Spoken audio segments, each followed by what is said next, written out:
Stands out to you about this Mississippi State offense y'all are going up against Saturday when they're going to throw y'all's way? Yeah, I think the biggest thing is that they're playing their best ball. I think records and numbers can be deceiving. They're a really good team, very explosive, very well coached.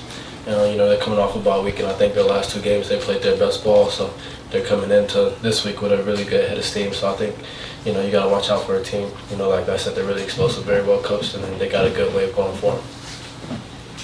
I got a little bit of a two-pronged question here. I just, last Saturday was crazy from the standpoint of, 3 top 10 teams all going down to unranked opponents, that kind of stuff. So is that a cautionary tale for you guys, in getting ready to play a game like this?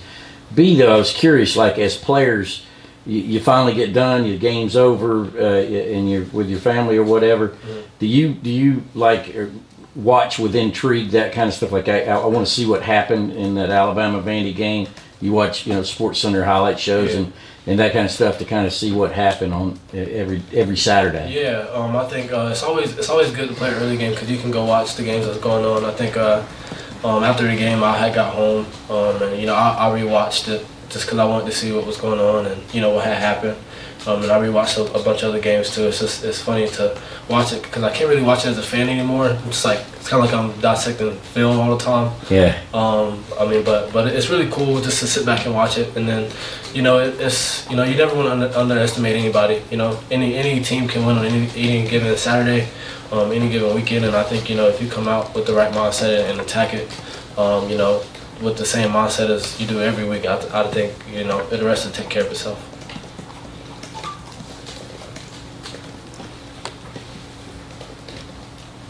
Yeah, Malaki Kirby was talking about you actually played star a little more in games this year. Just what has allowed you to do that, and mentally, what is the biggest challenge of that rotating between safety and star in the middle? Yeah, I think really just being able to know the defense, being able to move down and play star for a little bit while being at safety in the drive, and I think just having the trust of the coaches and my teammates to being able to put me in star.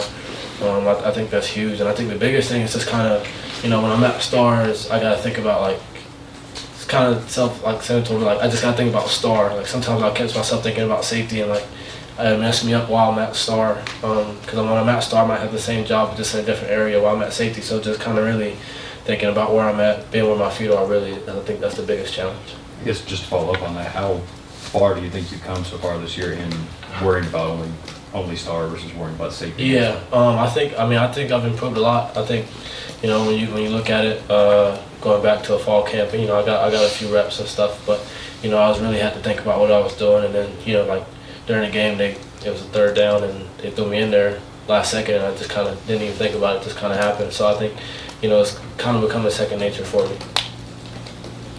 What can you guys do to take advantage of a true freshman quarterback versus last week you played a quarterback that had a lot of college experience? Yeah, I think just be aggressive, be who we are, and I think the fans play a big part in that too. In the stadium, just making it loud for him. He's a really good quarterback. He played on the road already, had a really good game. So he hasn't. It's not like he hasn't done it before, but I think just being aggressive and our fans being into the game, I think would be a huge deal. Malaki, through 5 games, where you feel like you guys as a secondary are, what you guys have done to this point, and maybe areas you guys need to improve? Yeah, I think the biggest thing is we could be more aggressive in all. I think when you look at the attack of the ball while it's in the air, tackling or whatever the case may be, I think you can always be more aggressive. But I think we got a very, I say young, but it's not really young. I think it's more new.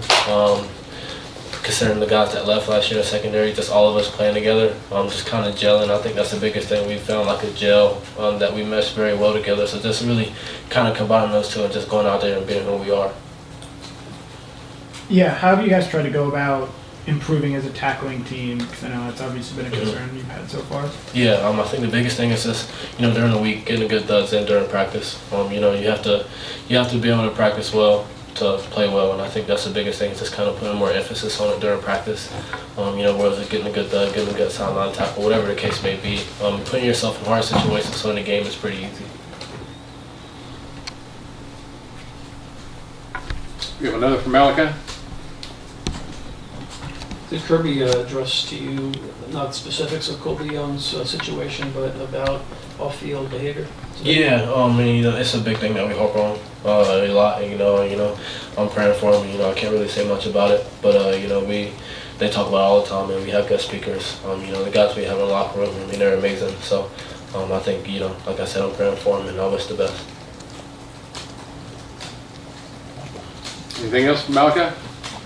All right, sir, thank you. Thanks, Malaki.